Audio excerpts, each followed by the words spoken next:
Welcome to the stage. Hi guys, Steve here, and first and foremost, I'd like to give huge thanks to geekout.ph and Bandai Namco for hooking me up with one of these Soulcalibur VI review codes. So, I've been playing Soul Calibur for quite some time. Like, I've played the first Soul Calibur and Soul Calibur 2 back when I was in high school. I also played 3, but not that much. I didn't get a chance to play Soul Calibur 4 when that came out because I didn't have a console yet at that time for that generation. I did play a huge deal of Soul Calibur V, and he also started a community for that back in the day, back in 2012. I wouldn't say that I'm one of the best players or I'm at pro level, but I do know a good deal about the system, the characters, and the mechanics. So, without further ado, let's move on to the review for the latest game in the Soul franchise.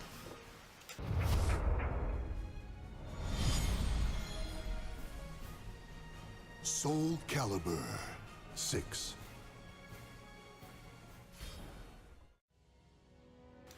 Here's the main menu for the game, and you can see the various game modes that are available to the player. We'll discuss those later, but for now it's time to check out the game options first. So right off the bat, I'm like, huh? What? Wireless controller settings? It's as if people don't use wired arcade sticks for this game. So anyways, jumping into the controller settings, and Type B will be your default layout for arcade sticks. So aside from that, you have the option to change the music per level. And you also have the option to change the camera settings. So dynamic camera, I'm not sure if that's going to be the default for competitive play, but it's there, I guess. And you can also change your sound settings, of course. You can switch between Japanese and English voice acting, and of course I'm going with Japanese. The roster of the game contains almost all characters from Soul Calibur 2 up until 4, so there's a high chance that you've played as a few of them already previously.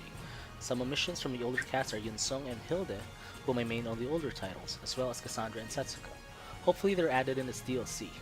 Newcomers here are Aswell and Grow, and we also have Geralt as a guest character for the game who seems to fit well in this fantasy setting. Now I'll be jumping into the system a bit using Mina, one of the characters I mained back then.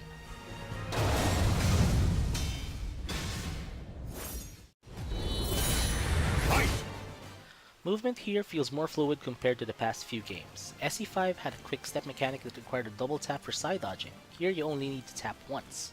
Some older players I talked to also feel that movement is similar to that of Soul Calibur 2.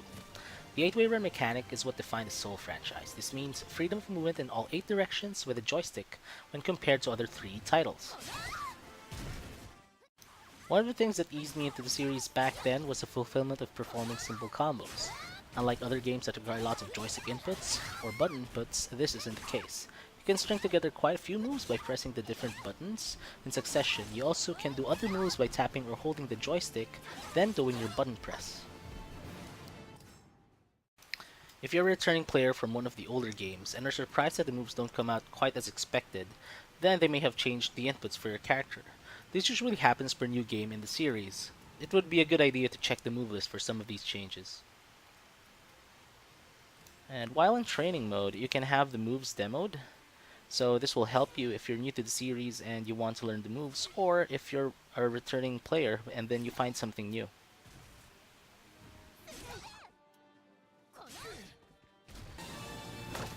Okay, so I have an A plus G grab, but do I still have my B plus G grab? Yo, what is this? Oh, so this is reversal edge. So reversal edge is one of the new defense options in the game. Okay, so let's say that again. So you still have your A plus G grabs, but now B plus G will lead into reversal edge. So this is one of those states where you have to outguess your opponent. It's like a rock, paper, scissors. At first I wasn't really a fan of this, but if you go into the move list, you'll find that you have different options during reversal edge.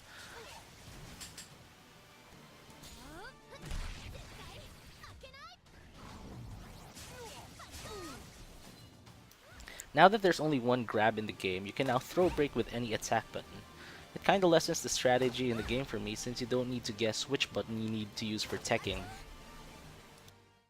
Another change is with guard impact. This costs no meter like the games before SC5, but it only has forward G as the input. It reflects high, mid, and low attacks. The active duration also seems longer. You also get different advantage depending on the type of attack that was GI'd. Our turning mechanic from previous Soul games is Soul Charge. Previously you only had to press ABK to start it, but now it's back plus ABK. This not only strengthens some of your moves, it can also change the behavior or add new options to existing ones. Here's a sample of move that doesn't have Soul Charge. But once I start Soul Charge, it adds an additional hit.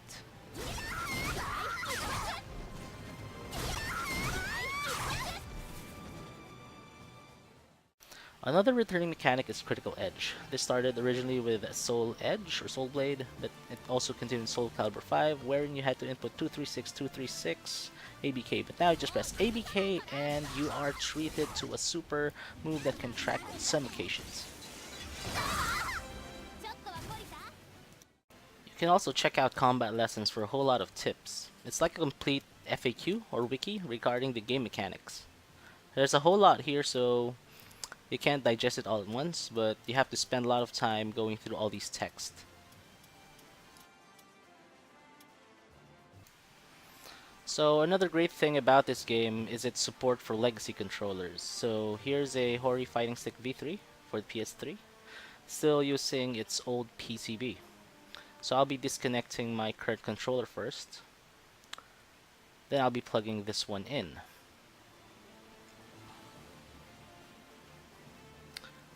And once plugged in, it just works. There's no notification about legacy controllers or changes in the options needed.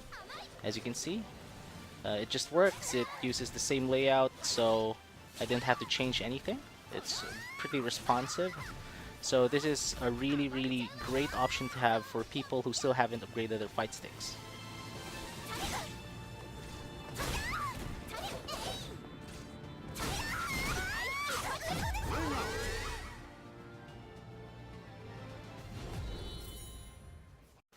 So now let's jump into the character creation thing. So there's a lot to go here, so we're just gonna skim through this quickly. You have the option to create an original character or customize one of the existing characters. So you have a lot of options available. It's similar to the character creator found in Soulcalibur V previously.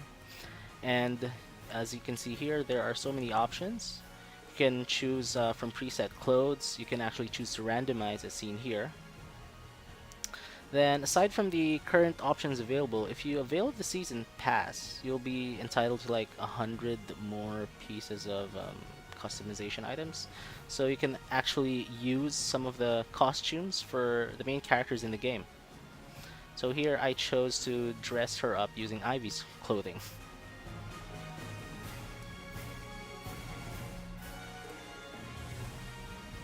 So, Libra of Soul is like a story mode for an original character.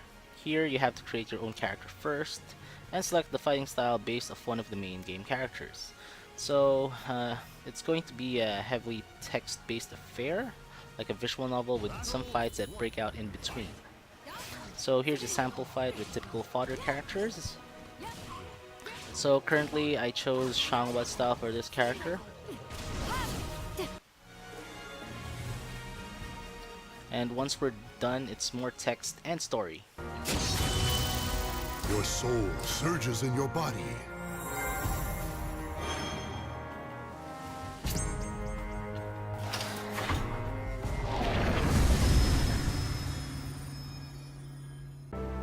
And now story mode. As the name implies, this will have you following the events of the main story for this game. So this game serves as sort of a reboot for the franchise, and I won't spoil much more. Again, it's going to be a heavily text-based from this point on, and you'll be fighting some random characters, aside from the real characters in the game. Back in the day, I enjoyed playing through similar modes in Soulcalibur II, when I was still back in high school and I didn't have that much games on hand. But nowadays, with work and the fighting game community, my main focus is more on playing against other people, going to meetups, and mastering my character so that I would be able to compete better against these friends of mine. So, with everything presented, would this be a game that I would be recommending? Well, definitely, it's got a speed that I feel veterans of the franchise would feel at home with, and it's got some new mechanics to keep the combat fresh. For newcomers and casual players, there's a lot of content that you guys can sink your teeth into. I'm totally looking forward to how this game would grow in the upcoming years. Speaking of which, this coming weekend we'll be having an event at Cosmic Gorgons in Cubao Expo. We'll be having a launch event for Soulcalibur VI. Everyone is welcome to join, newcomers and veterans alike. We'll be having a tutorial station for those who aren't that versed in the game yet. And that's it for this review of Soulcalibur VI. Hope you guys enjoyed this video. If you did, leave a like, leave a comment as well, and I hope you subscribe to my page and channel. So this is Steve, and I'll see you guys again next time.